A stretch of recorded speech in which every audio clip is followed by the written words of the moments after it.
أشهد أن لا إله إلا الله وحده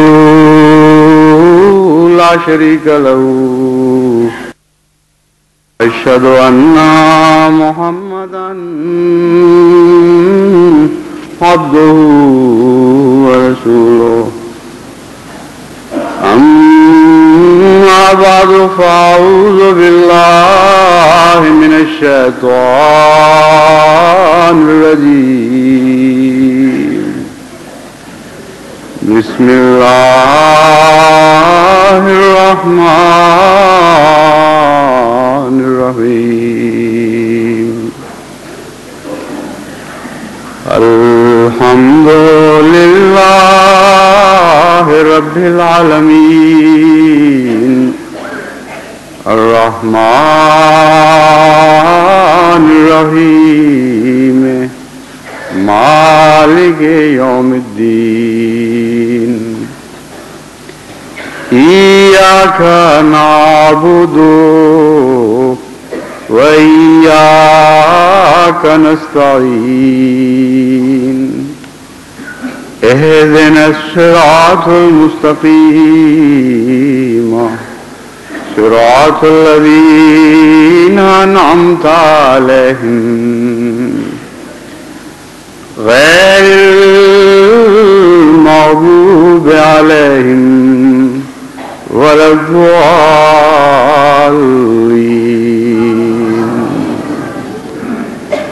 واذكر في الكتاب إسماعيل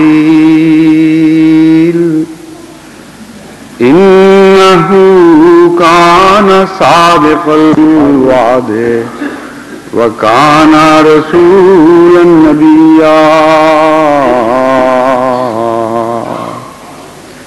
وكان يأمر أهله بالصلاة والزكاة وكان عند ربه مرضيا.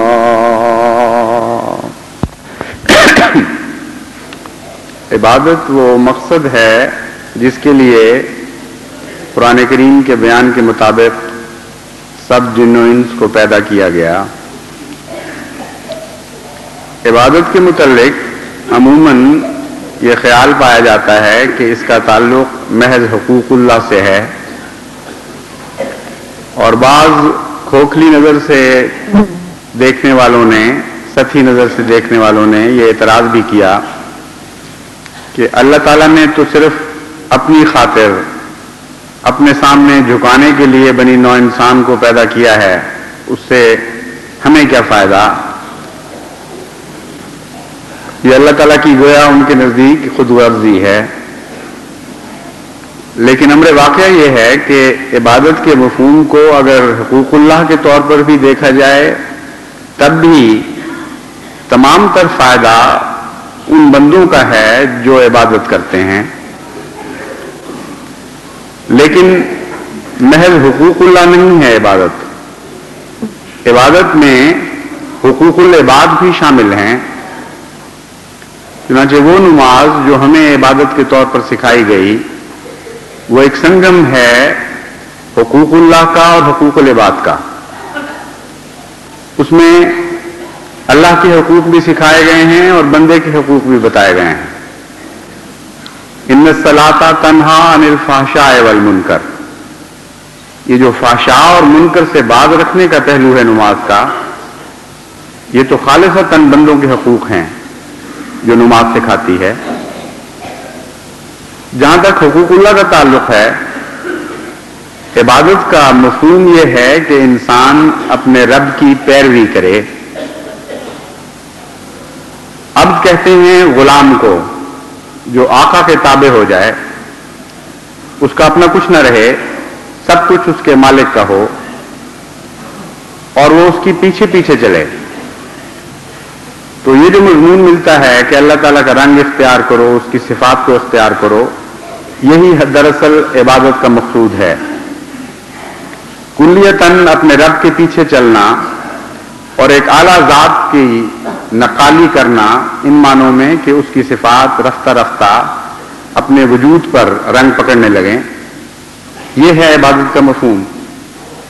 جس کا مطلب یہ ہے کہ اگر ایک اعلیٰ نمونے کے پیچھے چلا جائے تو چلنے والے کا فائدہ ہوتا ہے، نہ کہ اس نمونے کا جس کے پیچھے چلا جاتا ہے۔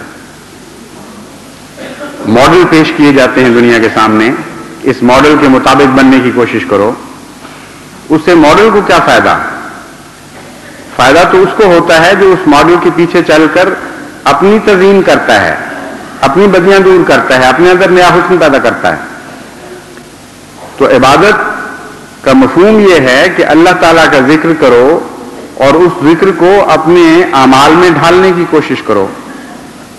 جب اس کو رحمان کہو تو خود رحمانیت کے تقاضے پورے کرنے کی کوشش کرو، جب اس کو رحیم کہو تو خود رحیم بننے کی کوشش کرو، جب اس کو قادر کہو تو اپنی قدرتیں بڑھانے کی طرف توجہ دو۔ وہ صلاحیتیں جو تمہیں اللہ تعالیٰ نے عطا فرمائی ہیں ان صلاحیتوں کو اور چمکاؤ۔ غرضی کے صفات باری تعالیٰ کا مضمون جتنا انسان پر روشن ہوتا چلا جائے اتنا ہی زیادہ وہ عبادت کے اہل بنتا چلا جاتا ہے اور عبادت کے مقصد کو حاصل کرتا چلا جاتا ہے۔ بس یہ تصور کہ خدا نے اپنی غرض کی خاطر بنی نوع انسان کو، ان کے بڑوں اور چھوٹوں کو اپنے سامنے جھکا دیا، محض ایک لغو تصور ہے۔ ایک دائمی ترقی کا پیغام ہے عبادت، ایک ایسی ترقی کا جس کا کوئی منتہا نہیں، کیونکہ جس ذات کی پیروی کی تعلیم دی گئی اس ذات کا کوئی منتہا، اس ذات کی کوئی حد نہیں، نہ کمیت میں، نہ کیفیت میں، نہ وقت میں، نہ شش جہاد کے لحاظ سے اس کی کوئی بھی حد بندی نہیں ہو سکتی۔ تو ایک ایسی ذات جس کی کوئی حد نہ ہو، اس کی پیروی کا اشارہ کرنا، اس کی پیروی کی تعلیم دینا، لامتناہی ترقیات کی طرف دعوت دینا ہے۔ تو اس پہلو سے بھی عبادت بندے ہی کو فائدہ پہنچاتی ہے، اور اس پہلو سے بھی کہ جب انسان اپنے رب کے رنگ اختیار کرتا ہے تو اس کے بندوں کے پر زیادہ مہربان ہوتا چلا جاتا ہے، اس کے بندوں کے حقوق پہلے سے زیادہ بڑھ کر ادا کرنے لگتا ہے۔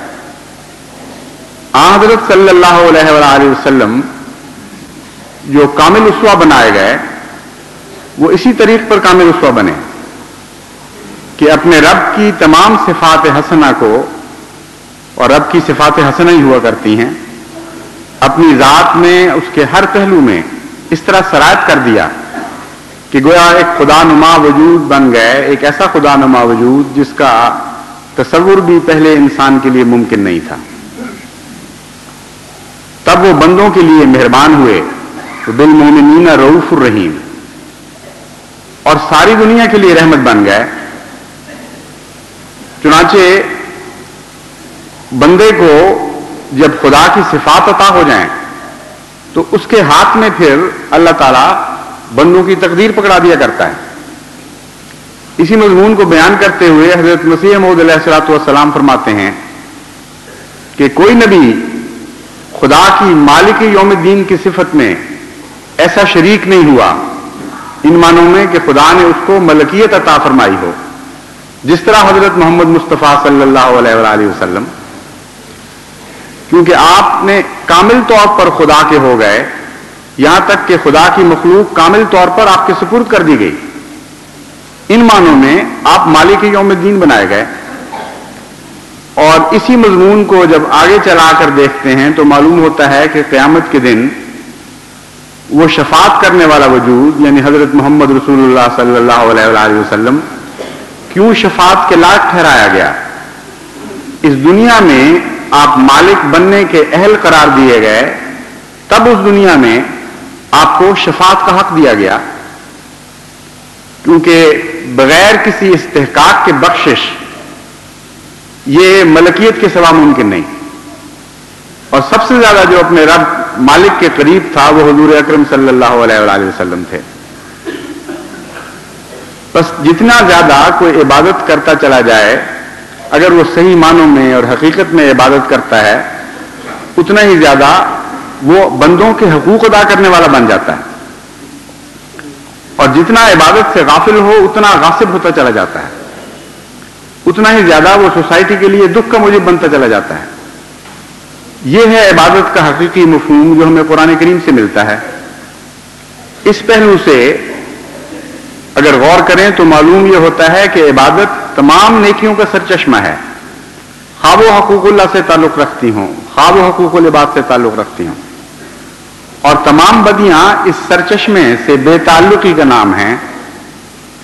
جتنا اس سرچشمے سے منہ موڑو گے اور علیحدگی اختیار کرو گے اتنا بدیاں پیدا ہوتی چلی جائیں گی.